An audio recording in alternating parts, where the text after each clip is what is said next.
प्रयागराज महाकुंभ का भव्य आयोजन चल रहा था। संगम के तट पर आस्था का सैलाब उमड़ा हुआ था। लाखों की भीड़ गंगा में डुबकी लगा रही थी। अखाड़ों की चहल पहल और हर तरफ साधु संतों के तंबू लगे थे।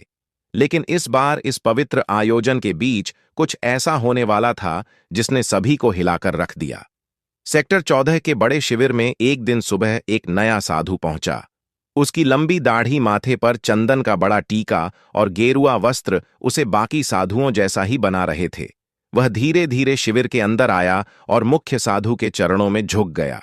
मुख्य साधु ने उसकी ओर देखा और बोले, महात्मा जी, आप कहाँ से पधारे हैं? नए साधु ने हाथ जोड़ते हुए जवाब दिया, काशी से यहां संगम पर साधना करने की इच्छा थी, इसलिए आ गया। मुख्य साधु ने सिर हिलाते हुए कहा, बहुत अच्छा, यह पवित्र भूमि है, आप यहां आराम से रह सकते हैं। साधु शिविर के एक कोने में बैठ गया। उसने अपने प्रयागराज झोले से मेले एक में पोटली निकाली, कुंभ के उसमें से मेले में चंदन और राख एक अपनी साधु आए हथेलियों थे पर लगाया जो कि और ध्यान में बैठ आतंकवादी गया। बताए जा रहे हैं। बाकी साधु ध्यान से ये उसकी वीडियो ओर देखिए ज्यादा आप ध्यान लोग। नहीं दे रहे थे, क्योंकि महाकुंभ में रोजाना ऐसे नए चेहरों का आना जाना आम था। दिन भर वह साधु अन्य संतों के साथ साधारण तरीके से समय बिताता। वह सुबह जल्दी गंगा स्नान करता, दिन भर प्रवचन सुनता और रात होते ही ध्यान में लीन हो जाता। लेकिन रात के समय उसका व्यवहार बदल जाता। किशोर, जो उस शिविर में सेवा का काम करता था, ने पहली बार गौर किया कि यह नया साधु हर रात चुपके से शिविर से बाहर चला जाता है। एक रात किशोर ने देखा कि वह साधु शिविर के पीछे गया और जमीन में कुछ दबा दिया। किशोर ने अगली सुबह अपने दोस्त मनीष से बात की। किशोर ने अपने दोस्त से कहा, यार, मुझे लगता है यह नया बाबा कुछ गड़बड़ है।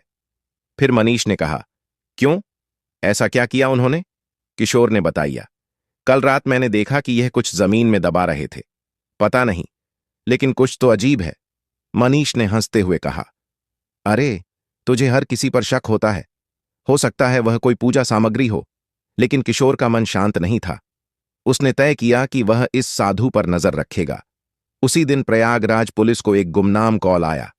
कॉलर ने बताया कि महाकुंभ में एक आतंकवादी साधु के भेष में छुपा हुआ है और वह किसी बड़े हमले की योजना बना रहा है। यह सुनकर पुलिस तुरंत सतर्क हो गई। इंस्पेक्टर राजीव शर्मा, जो महाकुंभ की सुरक्षा के प्रमुख थे, ने अपनी टीम को अलर्ट कर दिया। इंस्पेक्टर राजीव, हमें हर शिविर की जांच करनी होगी।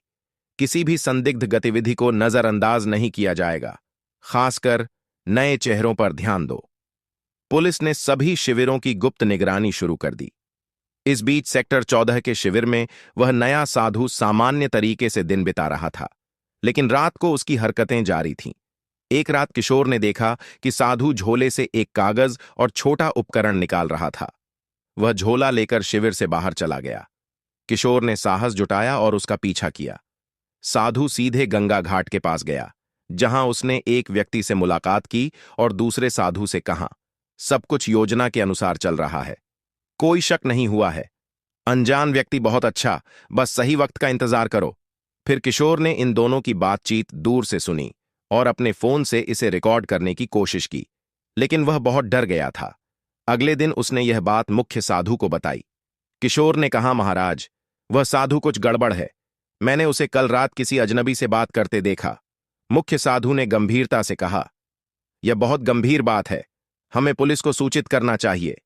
फिर किशोर ने हिचकते हुए कहा, अगर वह दोषी निकला तो मुख्य साधु यह जोखिम उठाने लायक नहीं है। ऐसा करते हैं, आज रात उसकी हरकतों को फिर से देखते हैं। अगली रात किशोर ने और मुख्य साधु ने तय किया कि वे उस संदिग्ध साधु पर नजर रखेंगे। किशोर ने अपना फोन तैयार रखा और मुख्य साधु ने शिविर के कुछ अन्य साधुओं को भी अलर्ट कर दिया। रात का समय था, सब सोने की तैयारी कर रहे थे। साधु फिर से अपनी झोली लेकर शिविर से निकला। साधु गंगा किनारे के एक सुनसान घाट पर पहुंचा, जहां वही व्यक्ति मौजूद था जिससे वह पहले भी मिला था। अनजान व्यक्ति ने पूछा, तुमने जो कहा था वह काम पूरा कर लिया? साधु ने उत्तर दिया, हां, उपकरण सही जगह पर सेट कर दिए गए हैं, बस एक आदेश का इंतजार है। मुख्य साधु और किशोर यह सुनकर चौंक गए। किशोर ने इस बातचीत को रिकॉर्ड कर लिया। मुख्य साधु ने धीरे से किशोर से कहा, तुरंत पुलिस को बुलाओ। किशोर ने पुलिस को कॉल किया और उन्हें सारी जानकारी दी। इंस्पेक्टर राजीव शर्मा और उनकी टीम तुरंत हरकत में आ गई। इंस्पेक्टर राजीव ने कहा, हमें इस संदिग्ध साधु को रंगे हाथों पकड़ना होगा। अगर वह सच में आतंकवादी है तो वह कोई बड़ा खतरा बन सकता है। पुलिस ने घाट की ओर जाने वाले सभी रास्तों को घेर लिया। कुछ जवान वेश बदलकर वहां पहुंचे ताकि साधु को उन पर शक ना हो। साधु और उसका साथी अभी भी बातचीत में व्यस्त थे। साधु ने कहा, यह आखिरी चरण है। बस जैसे ही भीड़ सबसे ज्यादा होगी हमें कार्रवाई करनी है। अनजान व्यक्ति ने उत्तर दिया, यह हमला सबके लिए एक बड़ा संदेश होगा। कोई सोच भी नहीं सकता कि महाकुंभ जैसी जगह को निशाना बनाया जा सकता है। पुलिस टीम ने सही का इंतजार किया। जैसे ही साधु ने अपने झोले से एक और उपकरण निकाला, पुलिस ने उन्हें घेर लिया। इंस्पेक्टर राजीव ने कहा, हाथ ऊपर करो, पुलिस से बचने की कोशिश मत करना। साधु और उसका साथी हड़बड़ा गए। साधु ने भागने की कोशिश की, लेकिन पुलिस ने उसे पकड़ लिया। झोले की तलाशी ली गई तो उसमें विस्फोटक उपकरण और कुछ नक्शे मिले। पुलिस ने तुरंत साधु और उसके साथी को गिरफ्तार कर लिया। पूछताछ में पता चला कि वह एक अंतर्राष्ट्रीय आतंकी संगठन का सदस्य था। उसका असली नाम अयूब खान था और वह भारत में कई सालों से छुपकर रह रहा था। इंस्पेक्टर राजीव ने पूछा, तुम्हारा मकसद क्या था? महाकुंभ जैसे पवित्र आयोजन को क्यों निशाना बनाया? अयूब ने उत्तर दिया, भीड़ का डर सबसे बड़ा हथियार है।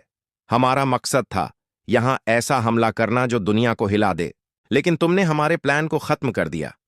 पुलिस को साधु के झोले और शिविर के आसपास लगाए गए उपकरणों से बड़े हमले की योजना के सबूत मिले।